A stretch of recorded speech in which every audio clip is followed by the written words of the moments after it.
Hello everyone. आज मैं आप लोगों के लिए एक नई लेक्चर सीरीज लेके आया हूँ जो कि इंडियन पॉलिटी की होगी, which is written by M Laxmikanth. तो आप लोगों को पता है कि जो लोग भी सिविल सर्विसेज के लिए प्रिपेयर करें, अगर यूपीएससी और स्टेट पीएससी, तो इंडियन पॉलिटी के लिए एम लक्ष्मीकांत फॉलो करना होता है। वैसे तो मार्केट में बहुत ढेर सारी बुक्स हैं, but generally people refer this book, okay. And you will also find lot of videos based on this M Lakshmikant. But what is the problem with those videos? I will not say the problem, but people say is that they are covering actually Lakshmikant, but they actually represent that book in a very short form. Okay, so what will be new in this lecture series if I compare with the other lecture series which is available on YouTube? So I am going to consider the whole text which is written in the book. Okay, I think follow the 5th edition of the M Lakshmikant. And because why I will consider the whole text, because this book is very bulky, and if you want to read if you again and again, so it will take a lot of time. Okay, so those who don't want to read again, you can just watch the videos, okay, and you can finish the entire M Lakshmikant by watching this lecture series. Okay, so if you are following this lecture series, and simply if you are watching and whatever text is written, if you are just reading or listening, so I hope no need to read Lakshmikant again. Okay, yeah, you first watch this video and at least read once. Okay, but if you don't revise, okay, you just for revision purpose you just watch this videos. Okay, since this is very first lecture, so that's why I'm giving this brief introduction regarding this lecture series. From the next video onwards, I'm not going to explain much about the introduction part. Okay, so sorry for this long 2-minute introduction about the lecture series. Okay, so today we are going to start the chapter number 1, okay, which is talking about historical background. Okay, so I think it will take some few parts based on the length of the chapter. There will be many parts, and I will cover entire book. Okay, this is about myself. I did master from IIT Bombay, and earlier I was working as a assistant professor in the Department of Mechanical Engineering. Okay, fine. So even I have also worked in foreign universities as a teacher, okay, as a faculty. Anyway, no problem. So let's see this historical background from this book of Indian polity. This will be the short video, but from next class onwards it will be bigger lectures. Fine. So historical background. Okay, so you can see here the British came to India in 1600 as a trader in the form of East India Company. Okay, so you know that जो Britishers थे वो India में आए थे. शुरू में उनका ऐसा नहीं था कि they are going to ruled us, but they came here in 1600 as a trader. ठीक है, कि आएंगे, कुछ खरीदेंगे, बेचेंगे, they will earn some money and they will go back. Okay, in the form of East India Company. Okay, but बाद में इनको लगा कि यहाँ पे तो काफ़ी disturbance है, so we can rule here. So कुछ समय बाद वो they started actually ruling us. We'll see later how they have started ruling us. So anyway, they came in 1600 in the form of East India Company. Okay, and see, I have already mentioned that these texts are totally written in the book. Okay, I have not cutted anything. Okay, so that's why I have mentioned in the introduction part. If you are just watching or reading the text, no need to read M Lakshmikant again. Okay, fine. You can see here next line, which had the exclusive right of trading in India under the charter granted by Queen Elizabeth I in 1765. Okay so actually this east India company, ठीक है, ये जो है इनको exclusive right of trading okay in India they got by this queen. That time the queen was Queen Elizabeth I in 1765. 1600 में वो India में आ गए थे, बट उनको एक्सक्लूसिव राइट जो मिली थी वो मिली थी 1765 में. ओके इसके बीच में वो आते जाते रहते थे, और might be there will be more companies, okay, but to this specific East India Company they have got exclusive right in the 1765. Okay, फिर the company which till now had purely trading function obtained the Diwani, that is right over revenue and civil justice of Bengal, Bihar and Odisha. This started its career as territorial power. ठीक है, देखिए जो company है ये purely trading function इसको मिला हुआ था. I mean we can also mention as a Diwani. Okay, इस दीवानी का मतलब right over revenue and civil justice. कहाँ पे मिला हुआ था? Of Bengal, Bihar and Orissa. ठीक है, तो जब यहाँ पे इनको दीवानी राइट मिली, ठीक है, आप जब हिस्ट्री पढ़ोगे, हिस्ट्री में वहाँ पे इनको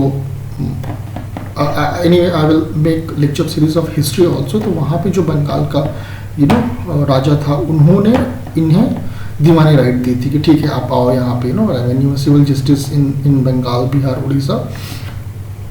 ठीक है, actually there was some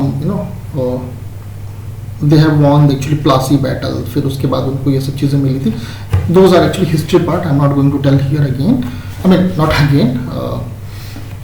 Those things we'll see in the history. Okay, it's just historical background, so we'll not go much in detail because this lecture will become very long. So okay, Diwani right they have got in Bengal, Bihar and Odisha.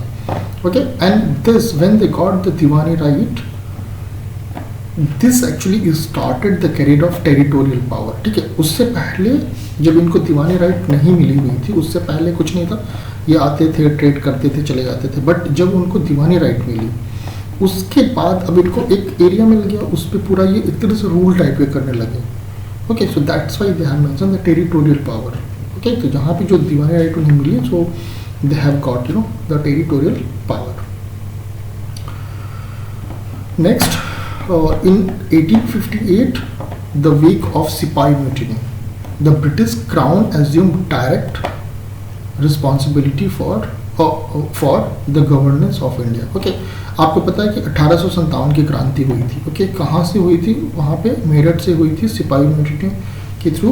ठीक है, तो उस समय I mean इतना agitation वगैरह Indians ने किया था कि ब्रिटिश जो रूल कर रहे थे, दे एक्चुअली वो हिल गए थे पूरे. Okay, they feel that how this thing happen and they were actually not expected this is going to be like that. Okay, तो उसके बाद जब इन्होंने सिपाही म्यूटिनी के बाद जो भी एजिटेशन हुआ था, 1857 की क्रांति हुई थी, उसको कंट्रोल किया. और फिर वहाँ से तब तक उस टाइम तक जो एक्चुअली जो रूल होता था इंडिया में, actually the east India company जो है रूल करती थी.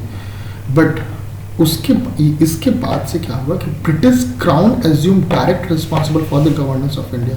अभी तक वहाँ से ऑर्डर ईस्ट इंडिया कंपनी को इंग्लैंड से ऑर्डर मिलता था और वो रूल करते थे. बट इसके 1858 में डायरेक्टली क्राउन जो है रूल करना शुरू कर दी.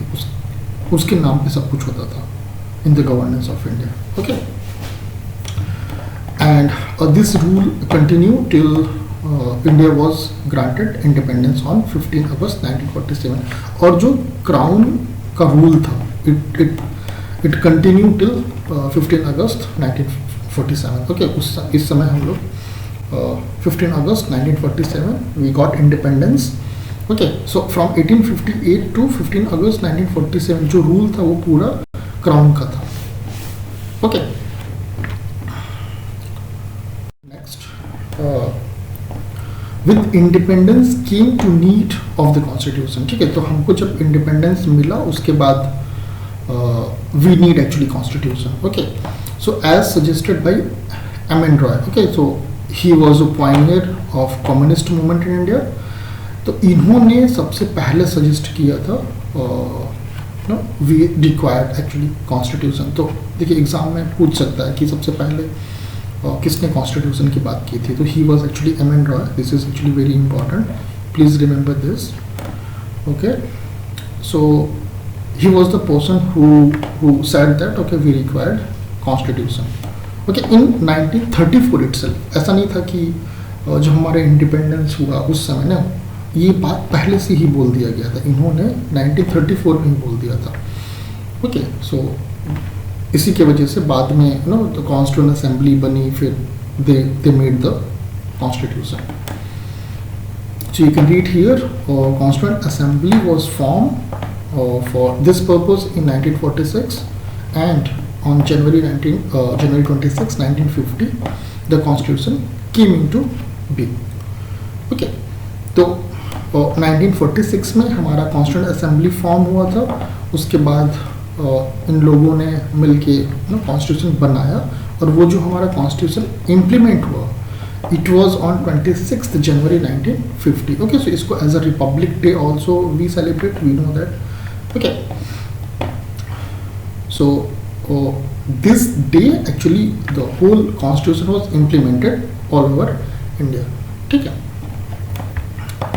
Now, however, various features of Indian constitution and polity have their root in the British rule. देखिए जैसे गवर्नमेंट ऑफ इंडिया एक्ट 1935 था, तो जब हमारा कॉन्स्टिट्यूशन बन रहा था तो उसका काफ़ी बड़ा पार्ट जो है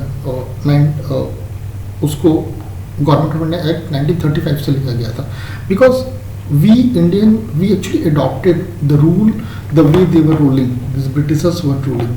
ठीक है, तो I think that was, it might be you can say the very easy to understand by the people, because क्योंकि जब देखिए 1947 में जब हमारा देश आज़ाद हुआ था, तो people were not very much literate.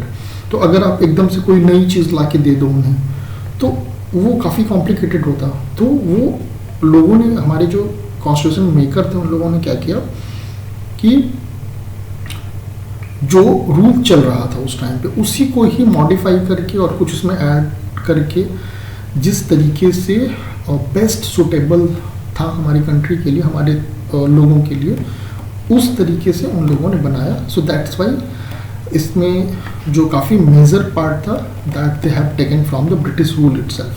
वो पूरा कंप्लीटली वो चीज़ नहीं था, बट उसको मॉडिफाई करके जो हमारे लिए अच्छा था उस चीज़ को लिया गया। Okay, there are certain events in British rule that laid down the legal framework for organization and functioning of government and administration in British India. ठीक है, सेम चीज़, मतलब इसमें ऐसा कुछ नहीं है, सेम चीज़ जो भी ब्रिटिशर्स रूल थे उसको, उसी चीज़ को उन्हीं ऑर्गेनाइजेशन को, लीगल जो भी फ्रेमवर्क्स है, फंक्शंस ऑफ गवर्नमेंट, वो चीज़ जो ब्रिटिश इंडिया में था उसी चीज़ को तोड़ मरोड़ के प्रेजेंट किया गया, और so that the people can understand, and it can actually help to them. I mean, legal framework for an organization and functioning of the government. It's a self-explanatory, मुझे नहीं लगता इसमें ज़्यादा कुछ बताने की ज़रूरत है. Okay, these events have greatly influenced our constitution and polity. ठीक है, तो जो देखिए जब ब्रिटिशर्स यहाँ पे थे तो वो हर समय कुछ ना कुछ एक्ट लाते थे, जब उनको प्रॉब्लम फील होता था तो they were coming with the act. तो वो सारी चीज़ें जैसे जैसे टाइम बढ़ता गया, वो एक्ट्स एंड पॉलिसीज लेके आते गए, तो वो सारी चीज़ें influenced our constitution and polity. ठीक है, they are explained here in chronological order. ठीक है, तो अब वही चीज़ को कैसे कैसे स्टार्ट हुआ, वो जब आए, कौन से एक्ट लेके आए, ठीक है, वो सब सारी चीज़ें actually the influence our constitution. Fine, देखिए तो शुरू में द कंपनी रूल 1773 टू 1858, अब यहाँ तक कंपनी रूल था। अभी आप इंट्रोडक्शन में देखे थे कि 1858 के बाद से इट वाज क्राउन रूल हो गया था, बट 1773 टू 1858 तक जो ईस्ट इंडिया कंपनी थी वो कंपनी रूल करती थी। ठीक है, So that's why here we are going to see the when company was ruling, then what type of rules and regulation they have come up with. So the very first the act was regulating act of 1773. Okay, so what is given in this act? So this act is of great constitutional importance as it was the first step taken by British government to control and regulate the affair of East India Company in India. ठीक है, तो इस regulating act में क्या दिया हुआ है कि जो ब्रिटिश गवर्नमेंट है, इस एक्ट के थ्रू उन्होंने स्टार्ट किया to control and regulate the affairs of East India Company. इसके पहले वो कंपनी अपने मन से कुछ भी करती थी. ठीक है, वो उनके एम्प्लॉयज़ आते थे, मतलब जो भी कंपनीज के एम्प्लॉयज़ आते थे इंडिया में. फिर अब जैसे गवर्नमेंट क्या करती थी कि उन्हें कंपनी को पैसे देती थी कि आप जाओ इंडिया में ट्रेड करो, प्रॉफिट कमाओ और हमें सेंड करो. बट होता क्या था कि this company were taking loan to the government, but they were not paying. I mean profit जाना चाहिए ना वहाँ पे, बट प्रॉफिट नहीं जा रहा था. फिर तो वहाँ की गवर्नमेंट को लगा कि ये एक्चुअली में कर क्या रहे थे, ये लोग एक्चुअली में करते क्या थे कि इनके ही एम्प्लॉयज़ जो होते थे, कंपनी घाटे में जाती थी बट इनके एम्प्लॉयज़ अमीर होते जाते थे. जैसे यहाँ पे आए 5 साल रहे, फिर जब वो वापस जाते वो अमीर बन के जाते थे, but company was in loss. तो वो उसका रीज़न क्या था कि जो कंपनी की जो जैसे मान लेते गुड्स वगैरह होते थे, ये प्राइवेट ले जाके सेल करते थे. ठीक है, फिर वो they were making profit and they were going back to England. Okay, तो वहाँ के लोग सोचते थे कि यार कंपनी तो लॉस में जा रही है, बट वो जो यहाँ से आ रहे हैं इंडिया से, वहाँ पे वो अमीर हैं. सो ये सब देख के फिर ब्रिटिश गवर्नमेंट ने क्या किया, with this act they have started controlling and regulate the affair of East India Company. Okay, it recognised for the first time the political administrative function of company. ठीक है, और द फर्स्ट टाइम इसकी political and administrative function को भी recognised किया गया. Okay, then it lead the foundation of central administration in India. Okay, तो इस एक्ट में मेन क्या दिया हुआ है, British government started to control the regulate the company and first time इसके पॉलिटिकल एंड एडमिनिस्ट्रेटिव फंक्शन को भी डिफाइन किया. And also it lead foundation the central administration in India. Okay, so these are the key points. Okay, so now next we are going to see what is the features of this regulating act, and then we'll stop this video since it's the first lecture. So small introduction we'll see, then later video will be might be longer. So what are the features of this act? So you can see here total 5 features of this regulating act of 1773. So you can see here it designated the governor of Bengal as a governor general of Bengal and created an executive council of 4 members to assist him. The first such governor general was Lord Warren Hastings. देखिए इन्होंने क्या किया, British government ने क्या किया, इस act से पहले, ठीक है, जो कंपनी में गवर्नर, जैसे मान लेते कंपनी बंगाल में है तो उसका गवर्नर ऑफ बंगाल हुआ करता था. ठीक है, तो इस एक्ट के थ्रू 1773 के थ्रू ये गवर्नर ऑफ बंगाल को गवर्नर जनरल ऑफ बंगाल बना दिया गया. Okay, so this name has been changed, it has been designated as governor general of Bengal. ठीक है, इसके साथ साथ इन्होंने एक एग्जीक्यूटिव काउंसिल बनाया 4 मेंबर का, जो कि गवर्नर को असिस्ट करे, गवर्नर जनरल ऑफ बंगाल को असिस्ट करे. ठीक है, तो टोटल क्या किया इन्होंने, पहले तो जो गवर्नर जनरल था, गवर्नर ऑफ बंगाल, तो उसको गवर्नर जनरल ऑफ बंगाल बना दिया. इसके बाद एक एग्जीक्यूटिव काउंसिल बनाई गई, इसके 4 मेंबर्स हुआ करते थे और they actually assisted the governor general of Bengal. और जो Lord Warren Hasting was the first governor general. ठीक है, so please remember this name as well. The Lord Warren Hasting was the first governor general of Bengal obviously. ठीक है, second point क्या बोलता है, it made the governor of Bombay and Madras presidencies subordinate to the Governor General of Bengal. Unlike earlier when the three presidencies were independent to one another. देखिए, इस regulating act के पहले Bombay, Bengal, Bombay and Madras, इन तीनों के अलग अलग गवर्नर हुआ करते थे, ठीक है. बट इस एक्ट के बाद इन्होंने क्या किया, जो एक तो गवर्नर जनरल ऑफ बंगाल बना दिया, ठीक, और जो बॉम्बे प्रोविंस था और जो मद्रास प्रोविंस प्रेसिडेंसी थे, इसके जो गवर्नर्स रहेंगे इसके, but they will be subordinate to governor general of Bengal. ये चीज़ भी किया. मतलब इसका मतलब क्या हुआ कि अब जो है, जो गवर्नर जनरल ऑफ बंगाल है, he will control the Bombay and Madras presidencies as well, ठीक है. I hope you understand that what this line says that. Third point, it provided for the establishment of supreme court at Calcutta in 1774 comprising 1 chief justice and 3 other जजेस. देखिए, ये question मैंने काफ़ी exams में देखे हैं कि जो सुप्रीम कोर्ट किस एक्ट के थ्रू बनाया गया. So please remember, it is very first act, that is regulating act of 1773, ठीक है. But it has been made in 1774. देखिए, जैसे जो स्टेट PSCs है उसमें ईयर भी दे सकता है, ओके. तो आपको पता है कि 1773 में ये आया था तो उसी समय बन गया था, नहीं, इस एक्ट के थ्रू हुआ था, but it has been done in 1774, okay.